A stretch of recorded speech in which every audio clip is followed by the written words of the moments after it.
Hey, good morning to those of you out there on the West Coast. Good afternoon to those of you here on the East Coast with me. I appreciate those of you showing up early and on time and live as we get started. It always makes it fun for me to keep coming back when we have so many of us who like to get the training. We interact with each other. Giving a quick shout out to Timothy Wilkins right there. I really like that message about, hey, I'm doing BD. I'm trying to connect with other companies looking to grow within the government space. That's so perfect. Literally in the chat, you should be giving them a thumbs up if that sounds like something you're interested in. And then you guys take it offline, etc. But the value here in these training sessions is that you get to build a network as well. You get to meet people and continue to expand on that. I'm going to get started in just a second, but I'd like to give a tip for those showing up early and on time as a thank you. When you do show up early and on time, LinkedIn pushes the word out to others. It's like, hey, don't forget, Neil's going live. So my tip for you today is a book recommendation, and this one is called Who Moved My Cheese? I can't remember when I first read it because I keep signing it, but it was back in like the early 2000 timeframe, so more than 20 years ago. I first read this book, and it's in good condition. I read it a lot. I sign my books every time I read them. The reason I really like Who Moved My Cheese is because basically the book is about don't wait and let things happen to you, or worse yet, let them happen and then deny that they're happening, right? The idea of who moved my cheese is that there's a pile of cheese and eventually it goes away. But you could have seen that cheese getting smaller and smaller. And it's the same thing for us. I have a company that I was working with on the outside, and they had this huge $100 million plus contract, and they became very dependent on it. Imagine it was their pile of cheese. They were just fat and happy around it, but they didn't watch it getting older and older. It wasn't like they did anything wrong, but it just was coming to the end of the life. And they're like, oh, another contract will come into our lap. It's like, no, that's not how it works. And so you need to be seeing that contract getting smaller. But I would highly recommend, if you're looking for a book recommendation, you pick up Who Moved My Cheese. And this book's by Spencer Johnson. Maybe somebody would be kind enough to put it in the chat for me. Okay, so that was just a quick recommendation and tip for those of you who showed up early on time. Again, thank you for doing that. Engage in the chat. Let me get my ducks in a row and we'll be off to the races on this training session. A question I get asked a lot by government contractors is, how can I win contracts without past performance or experience? And we've all been there before, right? In government contracting companies, we're in there, but we don't have any past performance or experience really, or even we've been around for a while, but no past performance. And I'll talk to you the difference between a contract and a past performance. I know they might seem the same, but not quite. One of the things I hate seeing, I think the most, are 8A government contractors who reach the end of the 9-year window and they're graduating out of that program, but they don't really have a body of past performances. They have contracts, sure, but no past performances. Past performances are what the government looks for to give you bigger and bigger contracts. Contracts in general are not enough because in this 8A example, for example, they're spread out, right? And this is a normal challenge for government contractors, not having past performance experience. Even large businesses have this problem when they're going in to new agencies. They don't have experience in there. And so they're still trying to figure out, okay, what's our path in here? How do we begin to build that trust within the government beyond name recognition? So this is a normal challenge for all of us in government contracting. So if you don't have past performance, don't worry about it. No past performance, no problem. We'll take care of that in today's session. I'll give you some really good ideas on how to win contracts with no past performance. I'm going to cover down on 4 main bullets in this training session. First thing is, I just want you to understand, when we talk about trying to get past performance, it all begins in the beginning, right? Yes, it all begins in the beginning. I think that makes sense. It begins with a clear, focused offer. And so that's the first thing I'm going to talk about. The second thing is, I just want to make sure you understand what I mean when I say past performance in the federal market. There's ways to looking at it, and I don't like to make assumptions that we're all seeing it the same way. The next thing I want to cover down is kind of the how, right? What's the fastest path to revenue and those past performances? How do you begin to get those past performances? And I'll give you one tip at the end about the value of case studies. It doesn't matter what level of business you're at, you can still have case studies. An employee can have case studies, right? Hey, we worked on this project. So I'll talk about that. We'll drive forward. If you don't know who I am, my name is Neil McDonald. I want to welcome you to my federal sales training where I provide tips for success in the federal market. I spent 20 years in the federal market as a small business owner. And since 2018, I've been teaching people like you that government contracting is not a secret. It's just a process. When we follow the process A to Z, we're going to have repeatable, predictable results. That's the point of a process. That's the point of the training. It's what I want for you, is to have repeatable, predictable success. Go ahead and subscribe to my newsletter, Government Contracting Success, so you keep up with the tips. You'll hear about other trainings we're doing. Everything in that newsletter is government contracting related. One way or another, it's designed to help you succeed as a small business in the federal market. The other thing is, I just want to thank those of you who registered. We had almost 100 people registering for training for today. When you register, first off, it's a great little thank you to me. So please register for the next trainings if you plan on watching them or being there live. The other thing is, when you register, LinkedIn pushes it out to more people, says, hey, John and Jane registered. You might also be interested in this. And so it's a little thing you can do to help continue to build this community. And the last thing is, make sure you don't come to these training sessions by yourself. We do these as a way to obviously provide information, a little bit of the what, a lot of the how, but we also do these sessions so that you have a chance to network every single day. You don't have to go to conferences to network. You can network right here in these environments, and you can meet hundreds of people every month. Just to put it in perspective, in January 2024, so we're in February now, in January, we had almost 3,000 attendees to my live sessions on LinkedIn. Huge amount, right? I mean, those are registered attendees. That doesn't even count all the people who watched it after the fact and who look in the chat and go, oh, look, there's somebody, who's saying something that they do. Let me try to follow up. So the networking potential is huge for you if you take advantage of the chat and meeting people.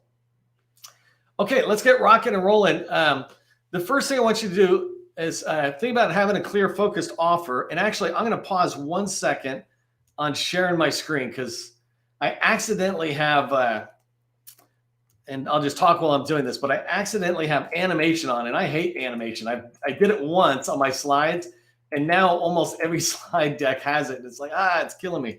Let me just say none, because I like showing you the whole slide. That way you can, read ahead. You don't need this suspense of, what's Neil going to have there? So let me just keep coming down to make sure I'm not missing any.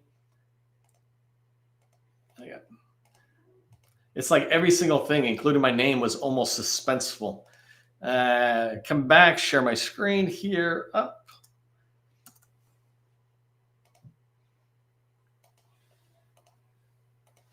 Okay, there we go. I think we're back. This is easier for me too. I like seeing what I'm going to say. So when I say have a clear, focused offer, right, this literally means niche down. There's a saying, the riches are in the niches. And what they mean is, if you niche down, if you come down and have a focused offer, you're going to achieve the riches.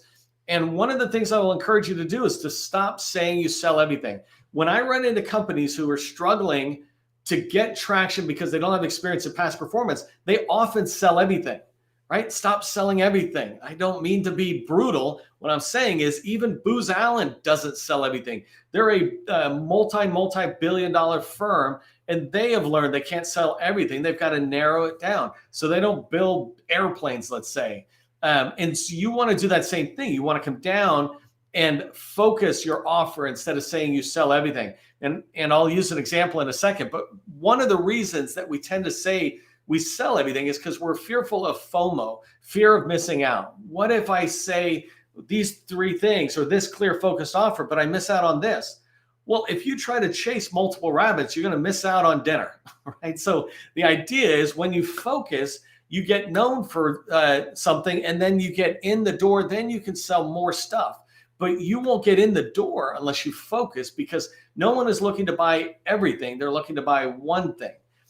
So you want to sell the one thing you're really good at. Look at what your company does, or if you're brand new, look at what you do. Figure that out and go, this is what I do. Like my last company, it was a Microsoft SharePoint company. It was because I was doing project management, which I also was, but I was a SharePoint expert around that. And that's what I started the company on, saying, I want to be a SharePoint company where we're selling SharePoint solutions in the business side. And so we just kept getting known for SharePoint, but I happen to be really, really good at SharePoint. So that was the one thing I decided to sell. And I said, hey, let's build a company on that. You want to be remembered for one thing. Just like I said, SharePoint, we literally were picking up multi-million-dollar contracts from people who said, oh, you got to go to them. They're the SharePoint guys, right? That's what you want. Somebody to look at your company and go, she's a SharePoint company, whatever your SharePoint version is. But you want to be remembered for that one thing. If you say too many things, it's hard for people to remember, right? I know that Jay Madigan, I think I saw him in the chat as well, right? I know him from water management, even way back when. We do water management. I got it, water management. When I'm walking somewhere, I might not be able to tell Jay's story, but if somebody says water, I'm going to go ping, oh, water. If they say SharePoint, right, I'm going to look to the SharePoint companies I know. I want to know your one thing. That's why I say in the chat, make sure you put your core competency, put your company name, put that information into the chat so people can learn about you. All right, the example I put down there, I've been using my examples, but here's another one from one of my customers, right? They do software development, but they were trying, when we first started talking, they were saying they do several different things on IT, software development, cyber, blah, blah, blah. But as we had a conversation, we realized, oh, it's software development. Of course, there's cybersecurity in software development. There's data that we reach out to, but it's all around an umbrella offering, focused offering of software development. And they were able to go even narrow to say, well, you know what? It's actually Amazon Web Services, not really every other platform out there. So we're not trying to sell Microsoft and Amazon. So they niched it down to cloud native applications on AWS. That's going to be memorable when they go talk to the people who potentially want to work with them or buy from them.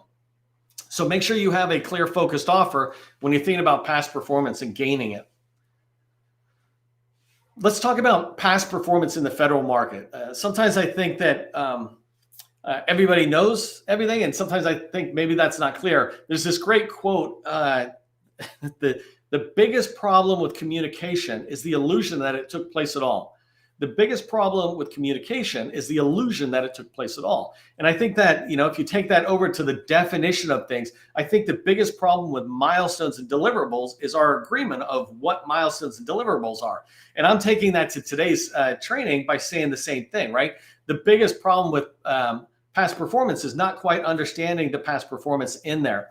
And so when you look at past performance, there's a couple of things I want you to figure out. I'm building it up on past performance on the slide. So basically, when you're going after opportunities, you want to have 3 past performances. Any contract you try to go after, typically they ask for 3 past performances.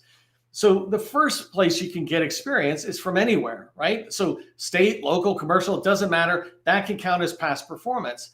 If you don't have these past performances, you want to get it. And that's what we're going to talk about, is how to go after it. But the first level of past performance is that outside federal agency past performance, right? The second one is past performance in an agency within the federal government. It's not in mine, right? If I got a contract I'm going to do, I'm looking for people who have experience.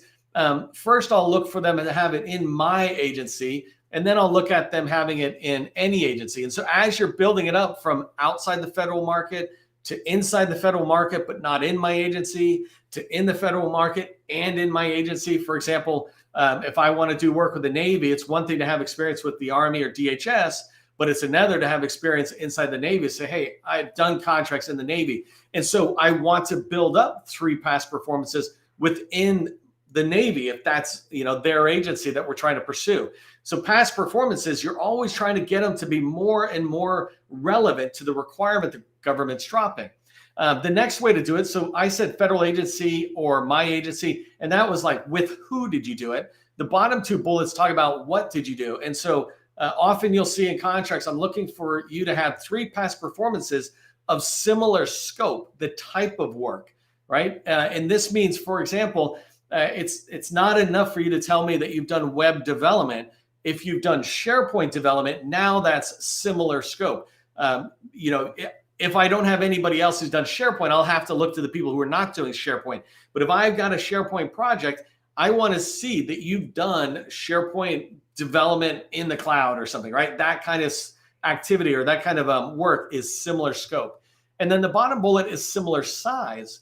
So here they're talking about 2 different ways, or I'm talking about 2 different ways that a government might measure your past performance based on the size of the contract you had. Either the dollar size, have you done $5 million contracts, $10 million?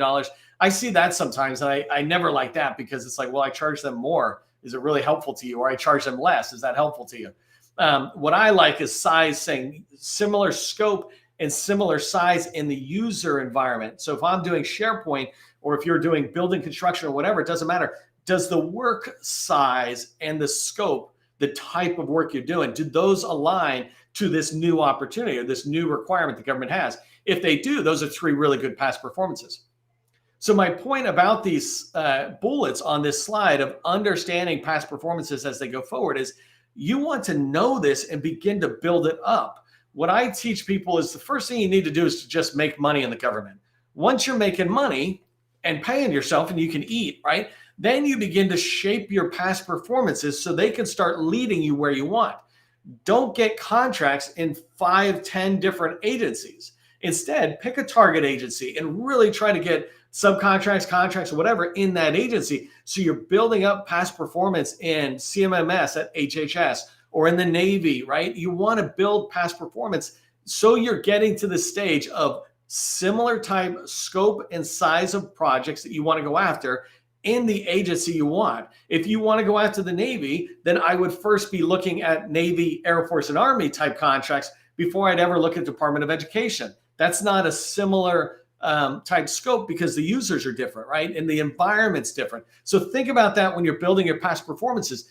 Build it strategically. Don't just take contracts. Go choose the contracts you want and pursue them. Yes, it's work, but that's sales, right? Last thing on past performances, just keep in mind, the whole reason the government is looking for these type of past performances is because they're trying to reduce their risk.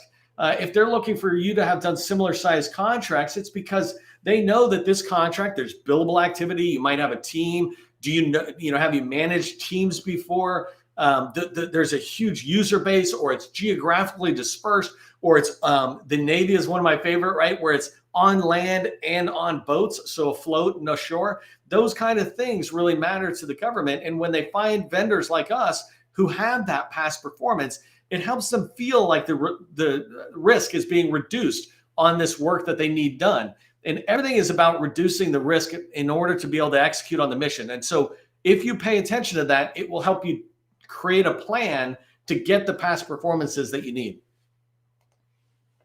Okay, so let's talk about the fastest path in my recommendation to getting revenue and past performance or experience, right? So before you can have prime contract past performance, you need to get in the door. You need to get experience of any level. And so sometimes the government will count your subcontracting experience. And this is what I want to recommend to you. The first thing is, if you're here saying, how do I get contracts without having past performance or experience, that means you don't have any past performance or experience to speak of. You might have a couple of contracts, even 5 or 10 million, but it's not focused because you're in 8A and maybe they've given you different contracts, but they're all unrelated. Well, now you're going to be strategically grabbing past performances. It begins with subcontract past performance and it works its way up. So what I'm suggesting here is that you subcontract with other small businesses in 3 different tiers in this order, right? And so let's assume we're talking about SharePoint, right? My last company. What I want to do is to go get SharePoint work, past performance, whatever that is. For me, it could be SharePoint development or migration support on somebody else's prime contract. Some other company, a small business, has the prime contract for a big piece of work. I want to come in and do the SharePoint portion of that work, and that's subcontracting, right? And so the first group of people I want to look to are small businesses doing 3 to 10 million. It's the easiest doors to get in. Literally, what I'm putting here is how it gets harder and harder. It just requires a lot more in the conversation. But if you find companies doing 3 to 10 million, and you have a clear focused offer and you're calling the company that aligns to what you do, right? I'm not calling a construction company and saying, I do Microsoft SharePoint. That's not an alignment. But if I call a network engineering firm and I say, I do Microsoft SharePoint, or I call a software developer who does AWS and I say, we do SharePoint. If you ever get invited to that, could we be part of that party? Because if they're in there doing software development for Amazon, guaranteed the government is looking to them if they're doing good work and saying, can you also help us on our Microsoft needs, right? And so you want to find these companies doing 3 to 10 million. I have a lot of training on how to do that, et cetera. And then as you move forward, right, you're trying to get, let's say 5 or 10 people. And I know that sounds like a lot if you don't have people, but it really is not. I've laid out how you can go after that and how you start pursuing it. If you just reach out, pick up the phone and call people, you will be able to reach them and you will get yeses or nos. And the faster you get no's, the sooner you'll be at yeses and the sooner you'll start getting experience. So as you have that experience, then you can go to small businesses that are larger. That's what I call mid-tier small businesses. They're 10 to 25 million. They're doing pretty good. They've got a system in place for them to continue to win more and more work. And so they're going after bigger contracts. It allows you to maybe get bigger portions of the work. Maybe there's a piece of work that's a $50 million, $100 million opportunity, but it's like $10 million for the SharePoint work, right? So that's $2 million a year. If it's a 5-year contract, that's a good piece of work. If I can try to land that, well, finding small businesses that are doing 10 and 25 million allows me to start getting invited into these bigger opportunities. Remember, past performance is about similar dollar size and scope. Even though I'm not the prime, I can still at least reference it in one way or another. And we can talk another day about that. But the idea is now the work size is bigger in scope and dollar. And then the last thing is small businesses doing 25 plus million, right? The reason I like these folks is that they're on their path to graduating out of small business to large. Probably, when you start looking at them, these are the companies that are lining up, $25 to $100 million at a time opportunities. That's the total contract value of an opportunity they're pursuing. And so these are perfect ones because these companies are thinking about how do we align with a small business and move them forward with us so that when we get to be large, we can still go after small business work together with Neil's company, for example, right? I'll team up with him, he can prime and I'll sub. And so each one of these companies or each one of these groups, as you move forward, you're developing relationships, you're proving yourself not just to the government, but to these companies. And it allows you to begin to identify the right companies that when you're ready to flip over to priming, you've got this subcontracting past performance that allows you to go after this. But if you keep it focused on a clear offer, then you're going to really have past performance that's just one after the other that's just lined up. If you go into DSBS and look at some of my customers, they'll have 30 or 40 pieces of work that we've encouraged them to put in their experience in past performance section. And it just shows network engineering, network support, network project management, network engineering, like all related if you got that pattern.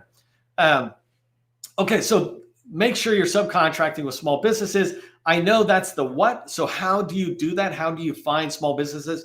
I have many trainings that you can go watch the replay. I've done over 400 trainings in the last 2 years alone, and you can find a lot where I go deeper into this. But let me give you the real quick way to find small businesses, right? The first thing I would do is go into FPDS or USA Spending and find small businesses winning prime contracts. Literally, I think in the last month or two, I've done a couple of these trainings on how to use it. I might even do that this Wednesday. I think I'm doing an FPDS training. But go in and find winning small businesses. You're just filtering down by saying, show me small businesses. Maybe use a couple of keywords and you just export the list and you begin to understand what they do. Take that list of companies that are winning at your target agency or wherever you're targeting and go over to DSBS now. In the dynamic small business search, you're able to find the name, number, and email of almost all the business owners in there. At the very least, you'll find points of contact. So the primary person you can call. So if you go in there, you now have a list of 100 or 200 small businesses that are winning 3 to 10 million, right? I can literally go into FPDS or USA Spending and pull out a list of 100 or 200 people doing stuff in my NAICS code, let's say 541511. They're doing between 3 and 10 million prime contracting. So that means I don't know what else they're doing. They probably are doing more as a sub and maybe even commercial or something. But 3 to 10 million prime contracting allows me to download that list and then find the owners in DSBS. Is it a little bit of time? Yes. Is it hard? Not really once you follow the process. And again, watch my training. One thing I wanted to just point out, we have a customer who just last week was contacted by a contracting officer, invited in to bid on an opportunity because of DSBS. And I actually got on the phone with that KO and talked to them, and they said literally that they went through keywords. I had to go through 3 keywords before I found a small enough list. And here's the most important part, if that wasn't it. They reached out to all sorts of businesses like my customers. Nobody responded. It's not secret. It's not magic. It's not hacks or tricks. It's about doing the right thing, being visible in DSBS, and then answering the phone when somebody calls. And so for you to find the small businesses, just do the reverse or do something similar to what buyers do when they come to find us. All right, so I'm tracking down on this last slide here, I think.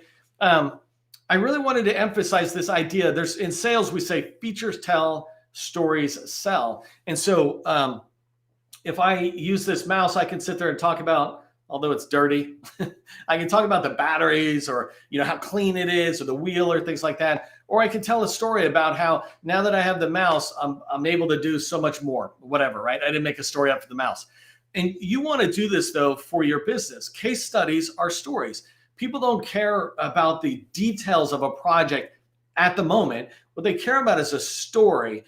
Tell me a story about what you did, because then I almost can place myself in your story, especially if we're talking about my need, which is a similar need to something that you have done before. When you start telling that story of how you helped somebody else, I start imagining myself and my agency in that agency's shoes, and I understand the story you're telling.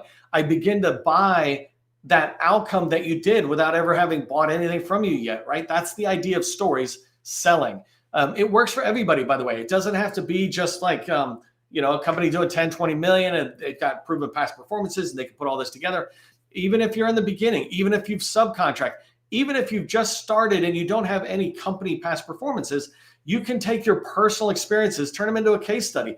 You just make sure it's clear that, look, this is some of the leadership projects we have worked on, over the years, whatever. There's ways to say it in the case study, so you just make sure it's clear. But you're not lying to anybody. You're saying, hey, Neil, I have just started a company. It's got no past performance, but I have been doing SharePoint for 20 years or something, right? I've done this. This is what we bring into this company. And so as you start telling those stories, it helps. The framework that I want you to follow, and I think I've done a whole training on this at least in the last 6 months. The framework to follow is situation, approach, and benefit. You want to say, what was the situation when you arrived on scene at this contract, right? What was the driver behind this requirement in the buyer's eyes? Why did they put this requirement out, right? What were they experiencing? Sometimes they say it a little bit in their PWS, et cetera, but often you have to dig into it and go, what they really were experiencing is this. For example, that customer I said, my customer was called by the government, but the government contracting officer who called, their problem was they had these IT projects or products that were enterprise licenses, et cetera, that were expired, not expiring, expired, and they needed somebody to convert it, set it up, and upgrade or something. And so that was their situation. They were out of date. They were out of compliance. If anything happened, they wouldn't be able to get support. So they were at high risk.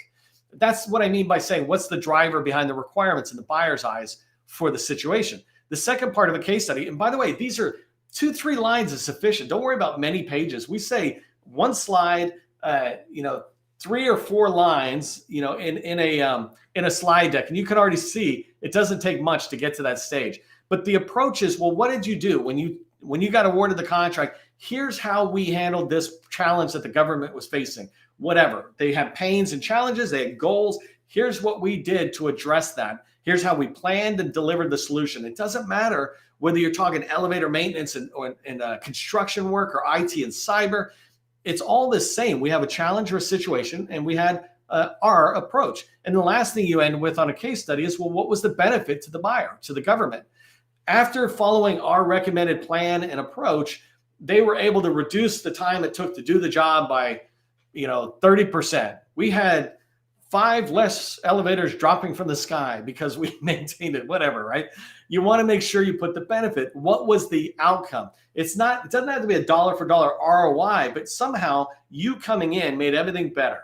And so you want to be able to put those case studies in place because it enables you to tell a story. And those case studies should be fairly easy to do for you. Don't make them overly complicated. Here's what I want you to remember from today's training session is that the first thing is just make sure you have a clear, focused offer. If you're trying to build past performance, it begins with making it easy for people to know what you sell. The second thing is find small businesses to call using FBDS and DSBS, those 2 tools. When you find them, you've created a target list and move into step 3, which is start making the calls. Reach out to these people one at a time. Don't batch reach out to them. Don't spam them.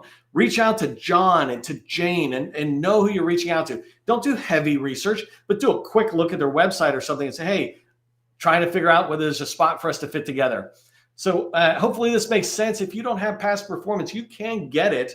And you can also win contracts, subcontracts, without past performance. You can certainly win it as a prime, but really you want to follow that path they laid out for you. Just remember as you go forward, government contracting, it's not a secret. It's just a process. I'll see you in the next training.